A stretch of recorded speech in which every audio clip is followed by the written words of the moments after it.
What's going on, everybody? What's going on Facebook? What's going on YouTube? I appreciate you guys so much for being here. And I wanted to talk about today a few things. First thing I want to say that Trump supporters in Alabama are epic. I watched most of his speech. He sounded really good, actually. He sounded like more energetic and back to his old self. And my favorite part is something that made me feel like I'm not alone because I made a few videos or quite a few recently saying how I disagree with on Trump with his vaccine sale. And I disagree with Trump just how he's kind of not barely acknowledging, the passports and the mandates that are affecting his, supporters in the whole country. And I know he touches on it, but he just really doesn't seem to prioritize it. I said that I disagreed with that. I got a lot of heat yesterday, more than you could imagine. And I was thrilled to see people in Alabama agree with me. His biggest supporters who went to see him at the rally for the first time ever booed him because he was doing his little jabby sales pitch, and they don't like it. So I'm pumped to see people do that. And the reason is I'm going to get into the other stories. What I'm doing doesn't come from a place of malice. It's not a democratic thing. It's just telling the person that you like, I don't agree with you. And once you do that, he might actually listen. And that's what I've been hoping for forever. So it was great to see Alabama let Trump know how they feel, that they don't agree with him on that. And that's healthy. That's democracy. That's populism. The amount of attacks that I've taken over the past day or two has been insane, but I don't really care. It's fine. It's just great to see Alabama agree with me. So Alabama Trump supporters, roll tide. You guys are epic. Thank you for stepping up. And also, I've seen dozens of top influencers, Bryson Gray, Elijah Schaefer, many people start to say what I'm saying, and the tide is now turning. And this is, I'm not going to say that like I have my God is great shirt on, but it's like roll tide, Alabama, the tide is turning. More influencers are feeling comfortable to say the truth that they disagree with Trump on this because it's kind of scary. It's like when I was a liberal and I realized that they were liars. I won't even say I'm a liberal. I was like caught in, a fake campaign over there and et cetera. I've never been conservative. When you say I like Trump, you're like, I realize that Trump is like actually way better than you guys are saying. He's doing a lot of the right stuff. He's ending the war in Syria. He's doing prison reform. They like try to like they scream at you, they try to fire you, they try to excommunicate you, they call you all sorts of names, Russian agent, I'm a Russian agent, and then it's almost like the same thing on the Trump side. And I know a lot of people don't realize it because a lot of people, influencers, were actually afraid to say that because they knew that they're base, and a lot of people would like freak out at them for saying something basic. So I'm going to get into that story. I'm going to keep it as short as possible. And yeah, it's great to see Alabama actually putting their foot down because I think that's the type of thing that's going to actually get through to Trump. And it might turn him back into the old Trump that I think we all liked a little bit more than the jab salesman. Second story I want to talk about, and I might actually talk about it first, is the Las Vegas cigarette policy. It's hilarious. And then the third story is NBA champion and Australian Olympian Andrew Bogut came out on the side of the people and explained how he was paid, or they offered to pay him to tell people to lock in their houses when he was able to travel freely. He exposes how a lot of influencers and athletes are not only doing this because of public pressure, but also they're literally being paid to tell people to stay home like plebs when they're allowed to travel. First story I want to talk about, someone said it's called integrity. You're damn right it is. I mean, I'll get into it later, but first story is really, really quick. Somebody told me, hey, anomaly, I went to I went to Las Vegas and they re-implemented their mask mandate, and you could take your mask off to smoke a cigarette. I was like, is that real? So I looked it up on Google, like Las Vegas policy, etc. And I found under like a smoker's policy, that's true. I'm going to try to not be too, do people think this is about your health? You can walk around with a thing covering your breathing holes, and that's really, really healthy for you. But if you want to smoke a cigarette, you could take it down and breathe air normally in the same room and the same where other people are breathing, but you get to breathe air normally because you're smoking a cigarette. Does anybody think this is about health? New Zealand's closing down over one case. Australia's on this crazy slave lockdown over 400, 500 cases. Canada's not letting people travel because of do people really, left, right, Republican, Trump, and like this is my main message. This is what I care about most. I'm sorry, I don't care about these characters anymore. I don't care about these political parties. I identify who helps us. I identify who doesn't. I tell the truth about it. But this is what I focus on, folks. Do people think this is about health? Buying everybody a Peloton and giving them a pack of water is about health, and buying them a jump rope. That's a health policy that helps you. Telling them you have to cover your breathing holes unless you're smoking a cigarette, This is not health, folks. This is like satanic inversion. This is what it looks like when a society goes from building things, building railroads, creating things, inventing things, to just being like a degenerate population that thinks that it's awesome to do the wrong thing, and doing the right thing and being healthy is terrible. I don't care if you're Democrat, Republican, liberal, Trump supporter, Trump hater, Bernie person. I don't care who you are. How much more clear does this have to be that it's not about your health? The lockdowns and the mandates, you can wear a mask to walk indoors unless you're smoking a cigarette in certain areas of Las Vegas. Then you could take it off. Smoke a cigarette, get your free donut, get your free French fries from Shakes. Do people think anymore? And maybe that's why my account bothers so many people, because I actually think. I'm not an idiot. I'm not a zombie. I'm not a sheep, and you're not either. That's why you're probably here. It's like baffling that people don't understand this. And I want to say this too. Lockdowns are psychologically abusive, okay?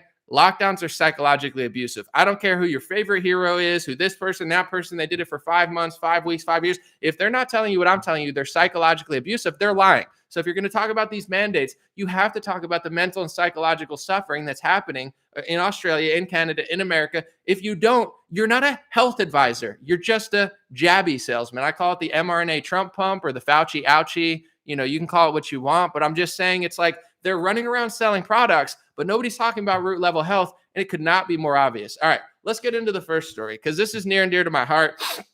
I'm not going to play the victim, because I get it. I'm a public influencer, whatever. People are going to have their opinions. They're going to lie about me. I get it, okay? The amount of backlash, false accusations, essentially doxing, blackmail, people trying to publish my information, the amount of abuse I took yesterday, and I'm not crying. Look at me. I'm fine. I got a cowboy hat on. God is great. The amount of abuse I took yesterday is exactly the same or maybe worse than the amount of backlash I got when I said, hey, guys, Trump's not that bad. And I got 20 million views. I said, Trump is not that bad. I'm sorry. The media's lying. Celebrities are lying. He's doing 20 things that make sense. He's way better than Obama. He's way better than Bush. Trump's not that bad. I got obviously a bunch of nasty messages, etc. I would say yesterday I got worse, literally worse. Why? Is it because I'm a liberal? No. Is it because I transformed into Joe Walsh and I'm like lobbying and running for office? No. Is it because I'm Mitt Romney? No. It's because I have a principled stance I had 2 years ago, and I say, listen, Trump is getting annoying with the jabby sales. It's one thing to say I did it, I'm proud. That's one. It's another thing to like not answer questions anymore and just say you saved 100 million lives, and if Biden was president, nobody would be like. He's out of touch. So I made a video and I said, I think he's out of touch. Why did I do that? I'm getting so much hate. He's a shill. He's a this. He's a that. He works for the. I did it because the Overton window is moving too far. And also, Trump actually listens. He listens to supporters. He listens to people. And I have a big platform. So I said, maybe, just maybe, if instead of just slobbering over and saying, oh my God, it's 5-dimensional, what if I actually told how I really felt? And maybe he would listen and other people would listen. And he would maybe change that like sales pitch, because it doesn't apply to me. And I know people want to think it's popular because I understand the country's torn. Did you get it? Did you not? It's a crazy world. But his core supporters, the people who go to the rallies, it's constantly the least popular thing he says. It's not just me. I'm not in this minority of like pissed off Trump supporters. I'm in the majority of people who voted for the guy who are not pumped about his leadership right now. And I'm so grateful for Alabama. I love you. Roll Tide. If you listen to my song, Way Too Jack for the Gulag, before this even happened, I said, Roll Tide. I don't know why, because I've never even been to Alabama, but it rhymed. And I also love Alabama. I love the fact that you guys are conservative. You guys are rejecting medical tyranny. And now it all comes in and I'm like, wow, Alabama actually booed Trump. They love Trump. They're all there to see Trump. And he's doing his like little used car salesman pitch. I got it. You should get it. You should get it too. I got it. I mean, you get freedom, of course, but I recommend that you get it. They booed his ass. Excuse me for saying ass, but they booed his ass.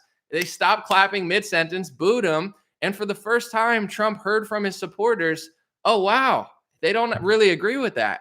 That's great. That's not great because I hate Trump. That's great because Alabama stuck to their guns and said, this is what we believe. And we don't like you because of that. We like you because your leadership overseas. We like you because you let your, what's hang. We like you because you're a real man. We like you because you're not a lib, whatever. not because you're a pharma salesman. Nobody likes Trump because he's a pharma salesman. And here's the crazy thing. Alabama finally probably did more than most of these influencers, not because they're not doing anything, because they weren't afraid to be who they were and say, listen, we love you, bro, but we don't like that part of it. And we're not going to pretend like we like it just because we like you. That's great. I love Alabama a million times more right now. So this is and the tides turned. Not pun not intended. That's on the Lord. But the tides turned yesterday because I saw Bryson Gray, huge Trump supporter, multiple MAGA albums, great rapper, great thinker, great Christian. I love Bryson Gray. Seriously, great guy. He's the real deal. I don't know everybody, everything they do, but Bryson Gray, he's not doing what people want him to do. He might have dropped a lot of MAGA albums, but he's not afraid to say when he disagrees with Trump. I love Bryson Gray. He came out and he said, dude, it's whack what Trump's doing. It's whack. I'm sorry. I like Trump. Who likes Trump more than Bryson Gray? He's got 20 songs about Trump, and all of them slap. Seriously, he's a good rapper. He's like, that's whack. Elijah Schaffer from, Blaze TV came out and said, this leadership's just too weak. I'm sorry. I'm over it. I mean, obviously, he's like a legend, and I want to compliment him too because I thought his speech was actually fantastic. Trump's a great speaker. He's excellent. Everyone sees that.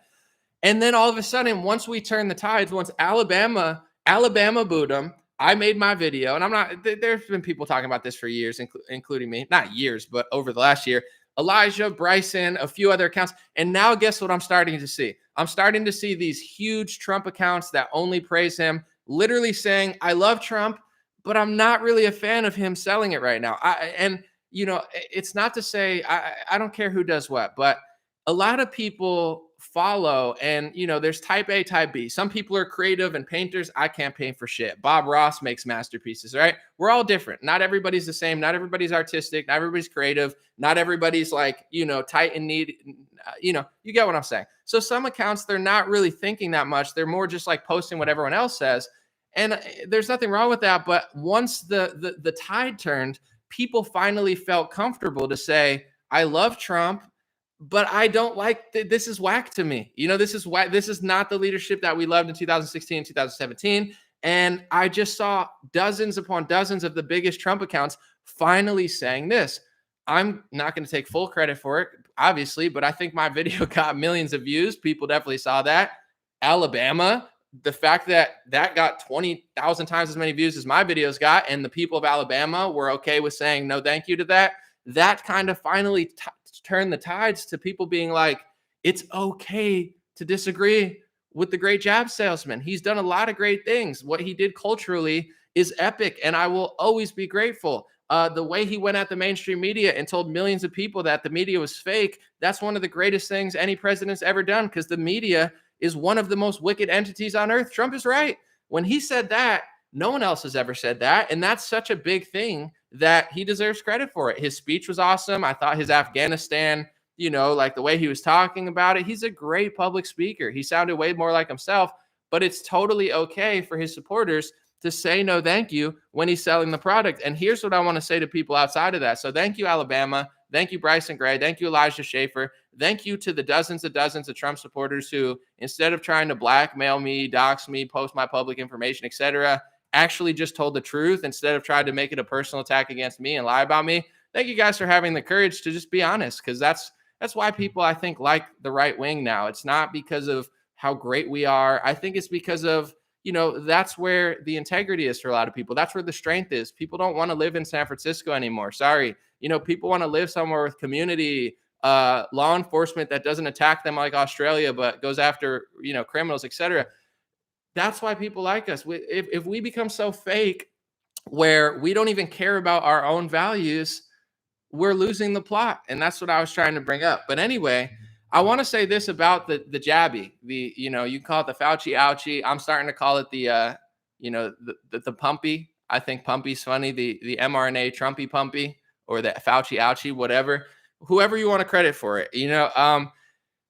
This talking point on the right wing, because I get it. People like Ron DeSantis say, we're not going to mandate it. There's some Republicans in Texas saying, we're not going to mandate it. I get the dynamic. Like, there's Republicans who are selling the product like Trump, but saying, you can keep your freedoms, right? People keep accusing me as if I don't understand this. No, I hear what he's saying. I hear that he says, you can have your freedom, but I think you should get it. I hear that. I'm not spreading misinformation. I've heard Trump say that a million times. I get that he says you have a choice, but here's what I'm talking about. Regardless of Trump, me, whoever, put the characters aside, that's not what's happening in this country. And I'm not saying it's Trump's fault. I'm just saying we don't live in a country where it's really our choice. Unfortunately, there's millions of nurses across all 50 states that are being forced vaccinated or forced to fire. There are millions of workers, even in Florida, even in Texas, that are being told by their corporations, if you don't get the vaccine, you're not going to be able to travel to these states that we need you to travel to, and you can't work here. So this idea that, oh, you can just get it if you want, is seriously just not the case. So I'm looking for leadership personally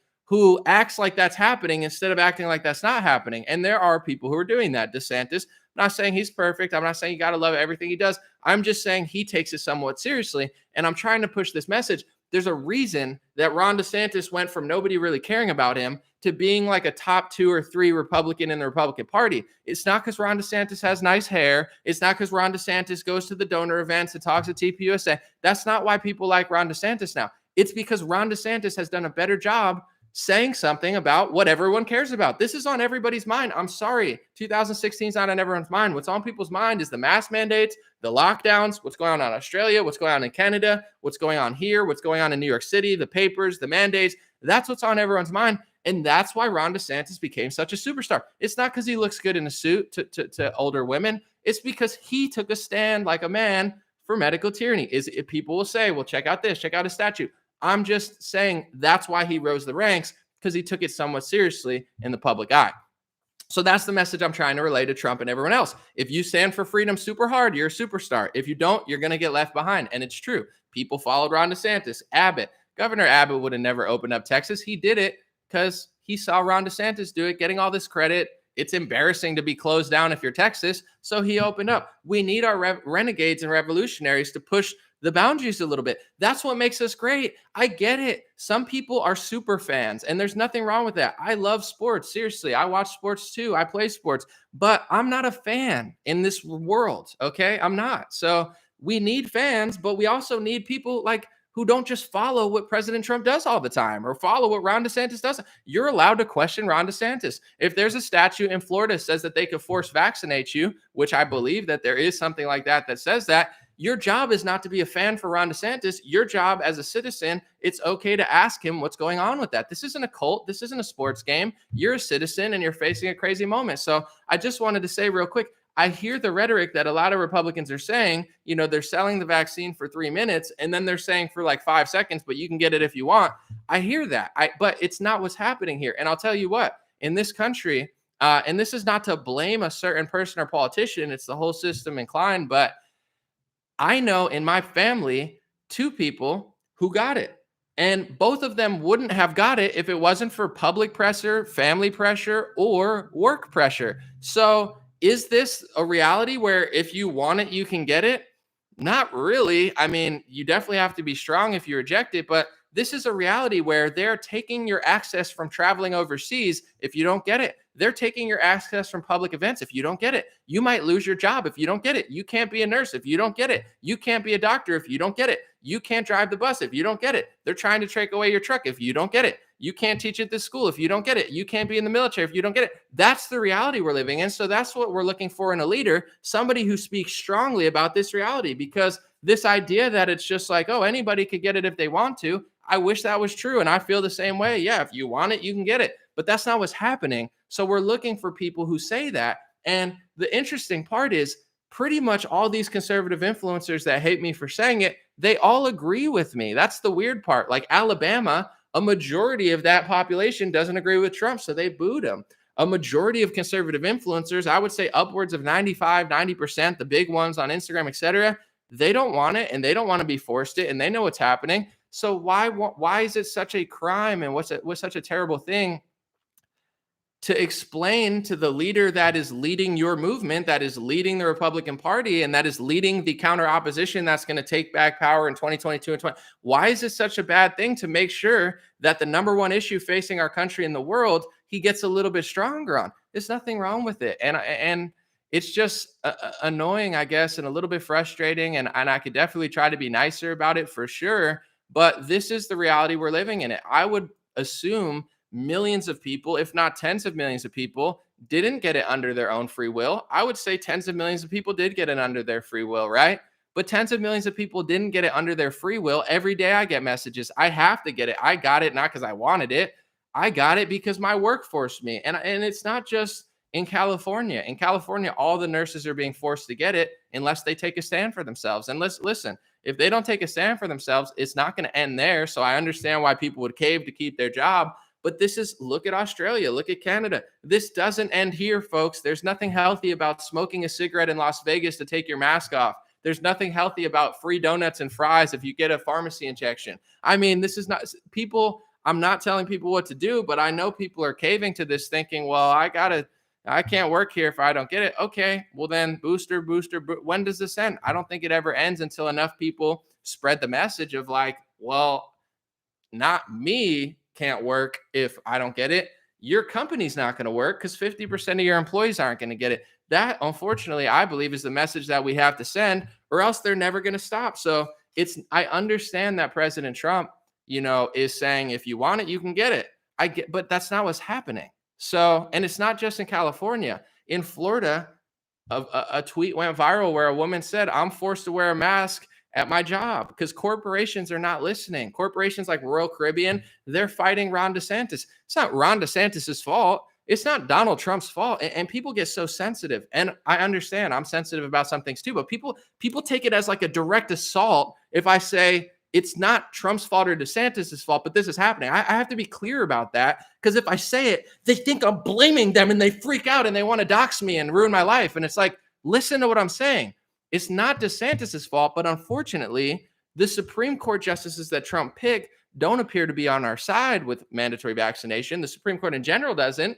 Royal Caribbean doesn't seem to be listening, and major corporations that span all 50 states, in some cases, are playing hardball with the governors. So this is what we're facing. Australia, you can't leave your house or else you're going to get arrested. If you protest, you're going to get arrested. Australia is like an open air prison right now. Canada, I'm doing a video about it later today or tomorrow. Check out my Canada video live on the ground. I got people there explaining. Justin Trudeau, if you ever wanted to wonder what Joseph Stalin would have looked like if he was a loser, uglier, and wore a varsity jacket and looked like he was 15 years old, that's Justin Trudeau. He's standing there in a varsity jacket like mini Beta O'Rourke combined with like Joseph Stalin wearing a varsity jacket. And he's out there on stage saying, it's okay if you don't get vaccinated, but if you think you could share a plane or a train or a bus with us, you're in for a rude awakening, something like that. And I'm like, this guy is a psychopath. He is a Beto O'Rourke if he had a love baby with Joseph Stalin and he was clean shaven and wore varsity jackets to pretend like he was a teenager at a high school sports game or something. That's who Justin Trudeau is. And that's what he's telling you. So now you go to America, you look at what New York City's doing, you look at what San Francisco's doing. And this is the point I'm trying to make. You can hate me. You could even publish my private information public or think you could do whatever you want to me. Okay, do it. Because I stand with God and I stand with truth. I stand with this country. I don't want to end up like Australia. I don't want to end up like Canada. And the way that they got there, it's called the Overton window. They moved the Overton window and two parties didn't do anything. The left goes psycho. The right turns into the left junior. They're like mini junior lefties. And now there is no freedom in Canada anymore. In America, are we better than Canada? It's not a competition, but if it was, I think so. Sorry, Canada, but I think we are. That's why I got the hat. But also, look what's going on. Like, oh, well, testing en masse, and it's too much. I don't want to play this game where I'm just worshiping one guy who's selling vaccines. That's not my role as an American. And if you want to try to ruin my life, if you want to try to threaten me or blackmail me or dox me or do whatever, I don't even care because I'm not up for sale. And this is my journey. This is my fight. I'm not another wannabe. I'm not another, oh my God, I need to just follow the normal and my whole life revolves around a person or a political party. I'll compliment people when they do what's right. But if you're selling the product that they're forcing on everybody right now, I believe even if you say you have the right to choose, you have a moral and leadership responsibility to explain what's going on. Because it's like, this is the product that's being forced on us. And Trump is more concerned with selling the product than he is with taking a hardline stance for freedom. He hasn't said anything about Australia, hasn't said anything about Canada. He was asked a question about New York City and he didn't even answer. It took Maria pushing back for him to admit booster shots were a money grab, but he went on for 3 minutes just selling the product. I'm not knocking him like he's a horrible person and I'm going to vote for Bernie Sanders. I will never vote for a Democrat again. I will never vote for Joe Biden. I will never vote for these idiots. I will never. I want nothing to do with their little authoritarian games that they're playing and fake racial games. I'm done with it.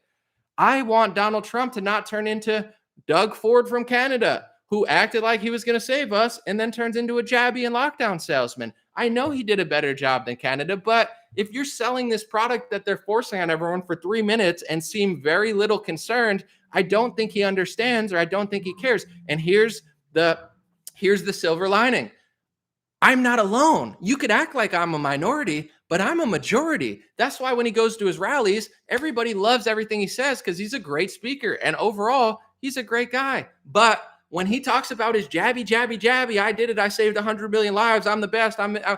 People don't clap. This has consistently been the least popular thing he says at his rallies. It's not popular. I'm sorry. His base just shuts up because they just want to not say thank you to Alabama. Alabama said, and Trump, for the first time, you can see it in his eyes. He's like, oh, okay. Yeah. Okay. Like that's good. You want to tell him the message. I had debates. I might air them. I debated a bunch of people who I disagree with me. Like, I had on Trump supporters who disagreed with my take. And I did one, I think it was with Red Pill Mommy or something. I forget the name. She was a Latina, Trump supporter who apparently had been talking about me constantly. I don't know. She says she wasn't one time, 2 times, but I'd heard apparently she's popular. They're like, dude, she keeps bad mouthing, blah, blah, blah. You know me, I bring her on the live stream. It's all love. It ended great. We agree on almost everything, but she agrees with my stance on the jabby, but she's making all these excuses. We would have been locked down for 7 years and Trump supporters, it's not popular. He has to lie. I agree he's lying, but he has to do that. And I'm like, if people like me and you and Alabama, if we just told Trump how he felt, we are the majority. We really are. And I'm telling you, our side is going to grow and grow and grow and grow because people are not going to want boosters forever. So, this idea that freedom is unpopular and not being a big pharma salesman is super unpopular, it moves the Overton window. So now we have two parties selling the same product. I get it. If you can want it, you can get it. I don't want it, but I see the writing on the wall. It's not Trump, Biden. They're going to force this on us. And I'm sorry, I felt like this way for 3 years before even Trump started selling it. I always knew they were going to mandate a vaccine because they told us this 3 years ago and they tried to do it in New York City and they tried to do it in California. So we saw the writing on the wall. It's not blaming or hating, or it's not a liberal stance to want your freedom or push your leaders to do better. So thank you, Alabama, for joining me. I appreciate it. And I got more backlash and more hate and more really nasty comments than I've ever gotten in my life, even when from liberals when I said that I like Trump. And I didn't even take a liberal stance. I would expect people to hate me if I said I like Joe Biden. It's like, yeah, hate me if I say I like Joe Biden's an idiot. I'm never voting for that party again. But if I say I'm a registered Republican voter on your side that agrees with you, that isn't impressed with the leadership here, the response was shocking. But I would say 90+% of people agreed with me, if not more. And the new silent majority is like Trump supporters who are afraid to say this. Like, you think that was easy to do? I just told you what people did to me for the crime of speaking the truth against somebody that everybody likes. There's dozens of conservative influencers who feel the same way, who like Trump 20 times as much as I do and made albums about it. And people are like, I don't know if I want to say this because my audience is going to rip my head off for disagreeing with this guy. It's become like a cult. But the floodgates are open thanks to Alabama. And I'm not going to take full credit, but me for consistently saying this for a year when it wasn't popular. And now it is popular. And now all these pro-Trump accounts that have never said anything about him are starting to echo that. Why? Because it's basic common sense. And we understand that although in a perfect world, if you want it, you could get it. In a perfect world, yeah, that's how a vaccine works. But we don't live in that world. We don't live in it's like telling a liberal, oh, universal health care. Yeah, if the world was perfect, universal healthcare would be great and the government would make you healthy, but we don't live in a perfect world. Remember all those countries that Bernie Sanders talked about? Australia, Canada, they have the best healthcare. What's going on with them? Universal healthcare turned into universal lockdown really quickly, didn't it, Bernie Sanders? How's the healthcare in Australia now? How's the healthcare in Canada now? It turned into a lockdown really fast. Why? Because it's total power consolidation over the health industry from big pharma and big medical. Yeah, it doesn't work. So in a perfect world, universal healthcare would work. We don't live in a perfect world. That's why we understand it wouldn't work here in America. But that's the same thing with the jabby. In a perfect world, everybody could get it if they want, and we can go back to normal if we don't. We don't live in that world, so it's as goofy as saying universal health care. We don't live in a world where it's optional. We live in a world where, at minimum, you're losing some freedom and some rights to access some cities and some areas that you used to travel, and at worst, you can't work. You can't go anywhere. You're losing income. You're going to be broke if you don't get it. You can't go to school. You can't get your education. That's the world we live in. That's the country we live in. Amy Coney Barrett, who is a Trump Supreme Court justice pick, agreed with Indiana, allowing them to force vaccinate students at a university. That's not New York City. That's not San Francisco. It's not all about the libtards all the time. That's why these people hate my account so much, because I'm not just like, I'm not controlled. I'm not controlled by what liberals are saying. I'm not controlled by what conservatives are saying. I'm not controlled by Trump. I'm not controlled by Fox News. I don't just follow the curve. I'm renegading narratives that are important to me because I'm a real person. I'm not a robot. I'm not a follower. I do what I want. Nobody tells me what to do.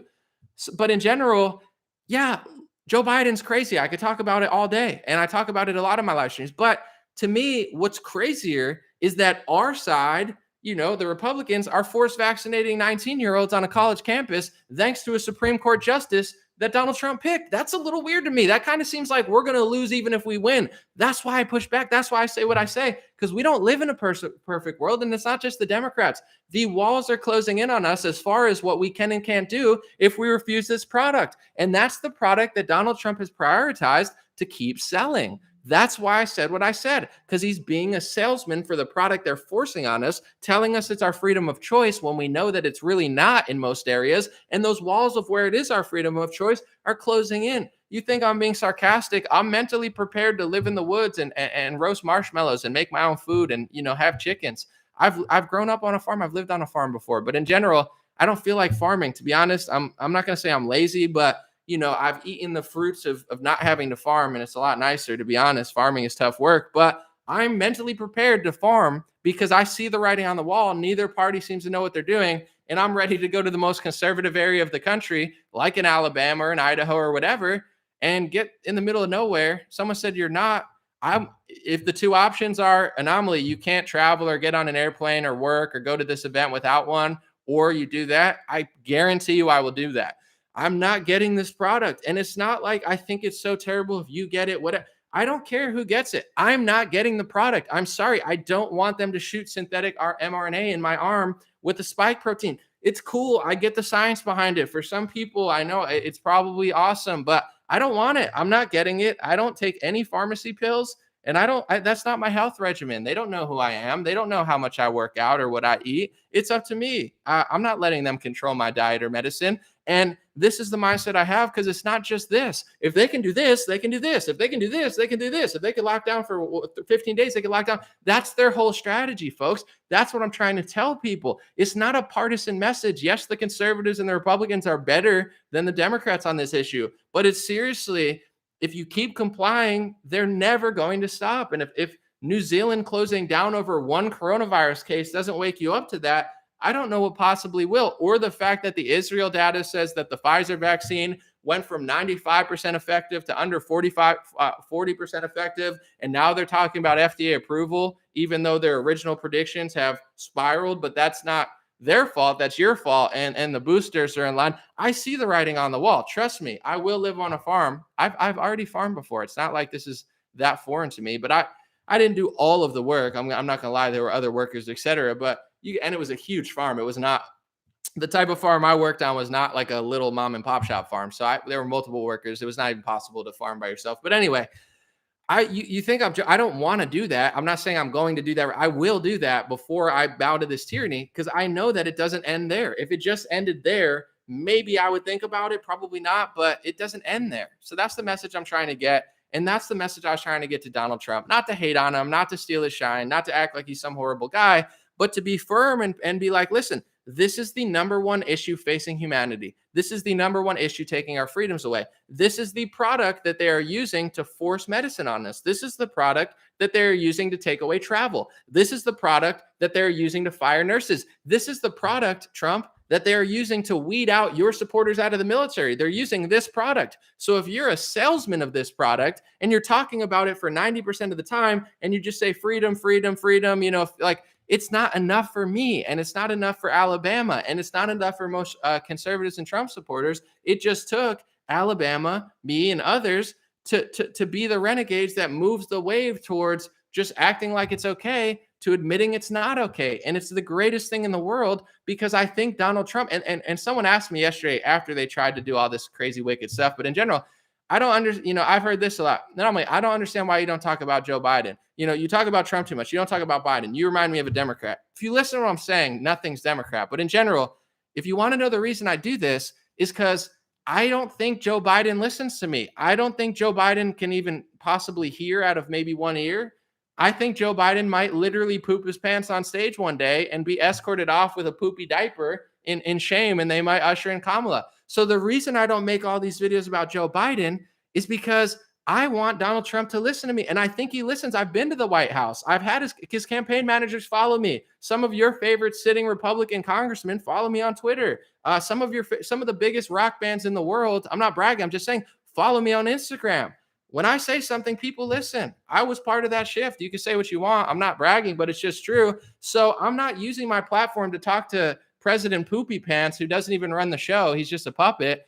I'm talking to my team and saying, I'm not ending up like Australia. I'm not ending up like Canada. I'm not ending up like Venezuela with the currency. I don't want to end up like that. So I'm focused on my team because I know that Donald Trump listens. He's a populist. He's a leader. I know people that have gotten through to him on things. Like, he really listens. I respect Donald Trump. That's why I talk to Donald Trump. I don't respect Joe Biden because he poops his pants and he's not a respectable person. Why would I talk to somebody who doesn't listen? And in general, there's so many accounts talking about Joe Biden, including CNN. CNN's even turning on Joe Biden right now. Tucker Carlson did a great piece on it. Tucker's really good with a lot of stuff. He was like, something doesn't add up with CNN turning against Biden. It's not because Biden doesn't suck. It's because Biden has sucked the entire time, and they carried him across the finish line into presidency by hallucinating fairy tales about him. And now all of a sudden they're mad at him. Tucker was like, this doesn't add up. And it's not because Joe Biden's good. It's just because CNN has ignored his incompetencies for a year and a half. That's why I don't talk about Joe Biden. There's enough people doing this. No one's doing what I was doing. A few people, definitely. You have people that aren't political that are talking about medical training, etc. But in the Trump world, that, hold on, wait, nobody wanted to say it. That's why I say it. It's exciting to me. I'm not CNN. I'm not Blaze TV, and I'm not knocking a bigger news organization for being bigger. I'm just saying I don't have to talk about everything. I'm one person. I'm not Daily Caller. I don't have to put out 50 articles a day. Nothing wrong with that. I'm just saying I do what I want to do. I'm a free individual. I'm an American citizen, and I talk about the stories I want to talk about. If I want to talk about Trump 3 times in a row, I talk about him 3 times in a row. If I want to talk about Biden, I talk about Biden. If I want to make a comedy skit, I make a comedy skit. If I want to talk about medical tyranny 60 times in a row in 2020 in a bipartisan fashion, that's what I do. If I want to make a song or go to the beach, that's what I do. So there is no secret conspiracy theory to why I don't talk about Biden. I just told you and explained why I don't talk about him. It's low-hanging fruit. He poops his pants. Everybody and their mama talks about him on the right wing, so that's covered. CNN's even shitting on him now, which is shocking. It's like everyone's turning on their own, Cuomo, Biden, etc. And I'm more concerned about keeping the Overton window from moving towards psychotic. And it's easy to think it's just the liberals because they are obviously the worst culprits. But when your team is just doing a little liberal impression and just hops there, I'm tired of it, okay? I don't want to hear sales pitches of the product they're forcing on me, just like I don't like watching TV. It's not to say that everybody doesn't want a product. They sell pharmacy products on TV all the time. I've never liked it. I still don't like it. So when my leader, and I'll tell you what, one more thing, and then I'm going to move on. I'm going to say something that everyone is starting to say and starting to know, but I understand when it comes to Trump's votes. There's people who got the vaccine, who didn't, who love it, who hate it, right? It's a complex thing. So when you're running in a campaign, I understand. It's difficult. How do I please in this crazy COVID world? How do I please everybody, right? I understand that from a political perspective. It's very difficult and it's hard to say which, one out of the 80 million people or whatever, 100 million people, it's hard to say. But his core supporters, I'm talking about motorcyclists, I'm talking about truckers, I'm talking about Alabama, I'm talking about people who go to the rallies, I'm talking about people who wear MAGA hats, I'm talking about people who go to the events, I'm talking about 95% of the conservatives who really push Donald Trump in the mainstream, who really, the accounts like Typical Liberal, DC Drano, really cool guys. I've met Drano, I've talked to Liberal, I love both of them. I'm talking about Trump's core base. We all disagree with the vaccine sale. That it's not so. I understand that it's a political thing, but for me, and I think for a lot of people, I'm not going to speak on them because it's embarrassing to watch your leader. It's embarrassing to watch your guy. It's embarrassing to watch your president turn into a vaccine salesman. It's embarrassing because the core supporters, like I said, the big accounts, the real people, the people who wear MAGA hats in public, the people who go to the events, the people who hold this country down, who plant the stuff that we eat. They don't want it. They've made it very clear, and we don't need another sales pitch. We've heard it a million times. You think we don't know that they're selling a vaccine? It's been on every television station, every politician. Sean Hannity talked about it. Trump talks about it. We know it's been the most forced campaign of Big Pharma in modern history. It's impossible not to know. It's on Tinder. It's on Bumble. It's on Instagram. It's on Facebook. You can't go anywhere. You can't go to the store. You meet someone. It's everywhere. It's literally everywhere all the time. We know there's a vaccine. And his core base, I'm talking like not everybody, but the ones who really put on for Trump, the ones who are willing to put a MAGA hat on and walk in the front of liberals,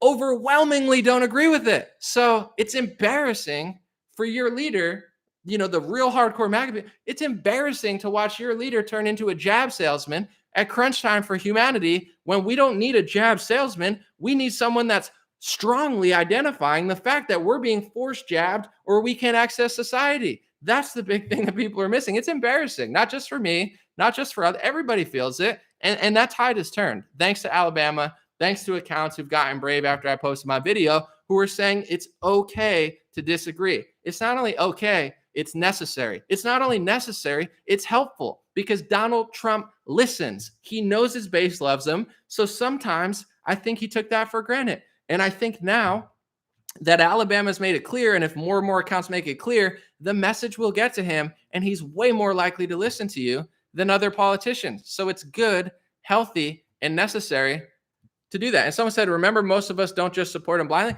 Oh, I know that. I mean, as much as I could talk about the negative comments, 95% of the comments were great. I've never, and I know I'm rambling on this topic a lot, but it's important to me. I've never been this person who acts like Trump supporters are stupid. That's the media. That's CNN. They're like, Trump supporters are so dumb. I'm going to these Trump rallies. Nobody's dumb. Everybody's smart. Families, all sorts of walks of life. All sorts of people. Like seriously, you walk into a Trump rally, and these people are not what the media ever said ever. So I've never treated people like that. And when I say conservatives and Trump supporters, the people who know what I'm talking about are like, I know what you're talking about. I'm not always talking about everybody, and maybe I can make that clear, but I'm trying to go hard at my side. When I say conservatives aren't doing this, I know a majority of conservatives agree with me, but the conservatives in power don't always do that. And the conservatives in power, they're like salesmen. They're good at most of but then they throw you over here. So I'm never, when I say like this, people are doing this and that, I could be way more clear, but I'm not talking about the people who agree with me. I'm talking about the millions of people who are, I hope a lot of people get it. And I find, interestingly enough, I find the people who are tired of weak conservatives and who are tired of jabby sales, they look at my video and 95% of people, like you said, it's not all of us. Yeah, a majority of people agree with me. They're like, thank you so much. I agree with you. I'm not stubborn, whatever. And it's the people who act like that who get the most mad at me. The people that are like, I'm not like that. We're all not like that. I'm not saying you're all like that. I'm just speaking, and it's like projection. Like you're getting offended because like you're the type of person I guess I'm talking about. I'm not trying to like point to you. I'm not even thinking about you. I'm just saying like the people who know what I'm talking about don't get mad. Every time I go to a Trump event, everybody's like, no, I completely get what you're talking about. It's always like the sycophant, cultists, psychos who are going to try to say I work for Mossad. They're the ones who freak out because it's like, yeah, you are that type of person. And I have to say this, and then I'm moving on. For the idiot accounts that always try to call me Mossad, you got to understand who Mossad is. It doesn't even make sense. Mossad is Israel intelligence. I get called anti-Semitic all the time because I actually tell the truth about what's going on and say certain things and people can handle it. So it doesn't even make sense when you guys love Donald Trump and he's the most pro-Israel president ever. So it's like you guys are such bad conspiracy theorists. Like he must be Mossad. Why would one of the more fair-minded and level-headed conservatives when it comes to that topic? And I'm not mean to Israel or Jewish people. I'm not like a sycophant. Like I don't get on my knees at the wall and I'm like, oh my God, it's like you're a sitting congressman for America. What are you doing? But in general, if you're Jewish, I get it. But anyway, I'm just talking about Zionism in general and the conservative party. But the people that throw these accusations, like you worship Donald Trump, who is literally the most pro-Israel president we've ever had. And I disagree with him on a jabby and you call me a Mossad agent. It doesn't make sense. Like, do you realize you're worshiping a pro-Israel guy? Like if anybody's working for Mossad, it's the guy you're worshiping. I'm not saying he is. I'm just saying like this is why these people hate me. They do what I do, except just like dumber. They're like bad conspiracy theorists. And one more thing, it's like one more thing. No, it reminds me of like the Jackie Chan show I watched as a kid. Anyway, Jackie, one more thing. Most people won't get it. It was a random Jackie Chan show I used to watch as a kid. But anyway, one more thing. When people, I don't care what people say about me. I don't care if they say anomalies this, anomalies that. It doesn't really bother me because the content of what I'm saying is pretty clear. But there's something very telling about certain people. I'm just going to say this. With me, there's conservatives I don't like. Okay, there's accounts I don't like. I make jokes. I do a little like QAnon bit, and I make fun of certain people. I'm not making fun of everybody. I just think it's funny to like pretend like I'm like. Anyway, I'm not foreign to the idea of like not liking someone or not agreeing with it. There's nothing wrong with that. But we all hate fake news. We all don't want to be liars and we all don't want to be misinformation. That's the whole reason a lot of these accounts started. They're tired of the fake news. They're tired of the lies. When I watch somebody throw a fake accusation at me, I'm not talking like Anomaly sucks, like whatever, that's your opinion. Saying Anomaly is a paid Democratic agent and saying it with such confidence to their entire audience and saying Anomaly is working for the Bernie Sanders campaign. Anomaly is a Mossad agent. I think about that type of person because when I talk about Shapiro or Charlie Kirk, I don't make false accusations. I don't go at them personally. I just say publicly what I think about what they say publicly, and I'm willing to debate and discuss. And if I know something about them literally that I feel comfortable with saying for some reason, I'll tell you I am 100% sure. I don't know what I'm talking about. This is my opinion. I'm very honest. That's why people watch my channel. These people, it's just interesting to me. They'll say something that I know because they don't know me. They've never met me. That they are literally wrong about what they're talking about. And they'll say it to their audience with 100% confidence. So this is just what I think in my head and this is why I don't like those accounts in general. If you're willing to lie about me with 100% confidence, with something that you're 100% sure that you're not sure about and you're wrong about, what else are you willing to lie about? And this is the truth about, doesn't matter if you're Republican or Democrat, a Q supporter, anti-Q, whatever, like it doesn't matter what little tribe you're part of. Our responsibility is to be honest. I don't care if you're right about what I'm saying and you say you're wrong and you put a better argument. I love being challenged. But if you put up a lie and try to smear my character like the media with 100% false claim, like saying I'm a Republican, or what do they say? I'm a Russian agent. That's what the left used to say. They've published that in certain areas. Anomaly is a Russian agent. I've never even been to Russia. If you don't like my pro-Trump takes, that's one thing. But to say I work for Russia when I've never even been to Russia is insane. That's what the left does. These people, these accounts do the same thing to me. It's like, you don't even know me. You don't know what you're talking about. You're 100% wrong about that, but you'll say it with 100% confidence to your audience. And that just shows you the type of people that they are. And that's what a lot of these pages are. 70% truth, 30% lies, 40% truth, 60% lies. They're onto some things because that's why people follow them, right? They're but they suck at dot connecting. So it's like, this is the whole reason we kind of clash. Like, I'm the real deal. I tell the truth. I tell my audience when I'm not sure what I'm talking about. I don't throw out false accusations at people. I don't do personal attacks. I don't dox people's public information. And that's what you do. So it's like, it doesn't matter if you like Q or you like Trump or you're a Republican, you're fighting for truth. Like, you got some issues and no one's going to save you until you get rid of your inner demons. Because if you're willing to lie about me and say something 100% false that I know is false because I'm myself and you've never met me and you know nothing about me, what else are you willing to lie about? And the answer is a lot of things. And you're letting your emotion and the reason I don't like that is because it's sloppy. I don't like when CNN lies. I don't like when Fox News lies. So why would I follow a conspiracy account that's willing to lie to me 70% of the time? Because they're just like going with how they feel and getting pissed off at takes that they don't understand. This is why we don't get along, because I don't act that way. So I never go after people personally. I never publish their personal information. I don't care if you don't like what I'm saying, but to say I'm working for the Democrats, like, you're not even listening to what I'm saying. I haven't said a pro-Democrat take besides maybe like Tulsi Gabbard's regime change war policy, or like the occasional like gem that someone, like, you're not listening. You're a liar. Just because you put truther in your account and you lie about me and other people, people got to focus on themselves. They're all over me, but that's just what I think in my head. I'm like, if you're willing to lie so confidently about that, what else are you willing to so confidently lie about? And it's very interesting. All right, let's get into the third story real quick. This is Andrew Bogut. I've always known Andrew Bogut was epic because I follow him on Twitter for a couple years. Andrew Bogut won a championship with the Golden State Warriors. He's an Australian, Olympian for basketball. Cool guy. He was a center in the NBA. I've always followed him on Twitter, and I always could tell he was, I don't want to say conservative, but like not an idiot, I guess you could say. Like, he's posting Jordan Peterson. He's posting anti-woke things. I'm sure he's like a traditional liberal, moderate conservative, whatever, Australia. But like, I always knew he was not like a dummy. I'm like, this guy's great. So he came out recently. I'm going to play the clip for 2 minutes. He was saying that he got offered to, hold on. Sorry about that. My Facebook Live just cut out. Hopefully it came back. Andrew Bogut said he was offered money. He didn't say from where, but to tell people to stay inside. I want you to hear it in his own words, because he said, listen, they're trying to pay me off to tell you to stay inside. Meanwhile, I'm able to travel. I'm able to get money. I'm able to go to the beach. I'm able to do all this. And they're trying to pay me to tell you to sit inside. So he says a lot of celebrities and athletes were not just saying this stuff. And we knew this.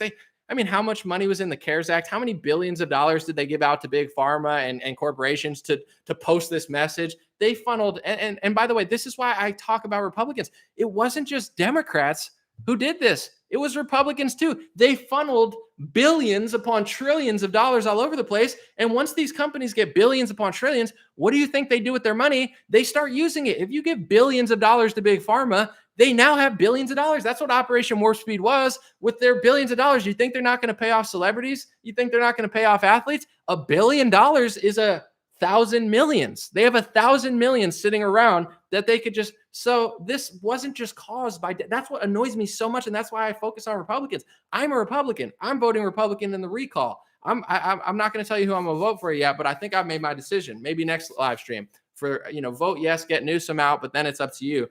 I focus on this because I find it shockingly fascinating that my party keeps setting me up for failure. But anyway, yeah, they're paying off. Here, let's just let Andrew Bogut talk. Whether you're an actor, an actress, a sports star, an influencer, from getting a nice boob job and looking good, I don't care. Whoever you are, why don't we hear you speaking up? The silence is deafening. Let me give you the reason why. Last year, about 3 or 4 months into this pandemic, I got a message from somebody. I'm not going to name who it was or where it came from. I got offered money to put out a public service announcement for you everyday pledge to stay home. It would be something like this. Hi, I'm Andrew Bogut, former NBA washed up athlete, former Olympian, whatever you want to call it. It's your duty to stay home. Do the right thing for the community. I've got money in my bank account. I'm good. I'm fine. I can fill up my fridge with food. Got cars. I can even somewhat get to different parts of the world if I really wanted to. But you, stay home. Do the right thing for the community. We are all in this together. I refuse to do that shit. And I was offered money for it. I don't need the money. You're right. I was offered money for it. I refuse to do that shit. Now, that's a personal choice I made because I knew that I was that person that I'd be giving the message to when I was a kid. I was once that person that's told, you're not essential. Check the community, stay home. So put 2 and 2 together. Why do you think a lot of these people haven't put messages out? Why do you think they put contra messages out saying, do the right thing? Oh, don't do this, don't do that. You got to stay home. You're not essential. I am. I can shoot my influencer video here on the beach and I'm deemed essential. Here's my media pass. But you're not essential. They get paid for that shit for the most part. All right, so that's Andrew Bogut, NBA champion, Australian Olympian basketball player, saying They tried to pay me off to tell people to stay in their house while I was able to travel. And I didn't do it because I was once that worker that they would have told was not essential that had to feed my family. He's a great guy. I've always known he was a great guy. I'm glad to hear him speak out. So in America, I don't know if a lot of people know, but I've been looking up how much money did they print in 2020, right? This is why. Is Biden printing money? For sure. Is he going to mess up inflation more? Of course. Biden's an idiot. But in 2020, when we had a Republican Senate, a Republican presidency, a Democratic House, they printed upwards of, I'm starting to read now, $9 trillion. $9 trillion. 22%, the reports differ, but around 22% of all money ever printed in United States history. You're talking about, I'm guessing, I don't know, maybe Federal Reserve days or before that. I don't know. U.S. history, 22% of all money ever printed was printed in 2020. So not only what does that do to inflation, not only how does that debase our currency, et cetera, housing market, things are shut down, CDC moratorium, all this stuff. It's a mess. It's a nightmare. It's deeper than lumber. Okay. Above that, how much money was in the CARES Act? Trillions of dollars. Where did that money go? Some of it went to you, some of it went other places. How much money was in Operation Warp Speed? Billions of dollars. How much of that went to Big Pharma? All of it. What do they do when they get that much money? When you're incentivizing, well, you get $40,000 if this happens. You get $10,000 if this happens. We'll give you $2 billion. This will never end because this is like a money feeding frenzy bonanza for the elites. People like BlackRock can afford, to lose a little bit of money, but they'll just buy your property. Oh, well, you can't do it. We'll buy it. This is the biggest exchange of wealth in modern history. We got bamboozled.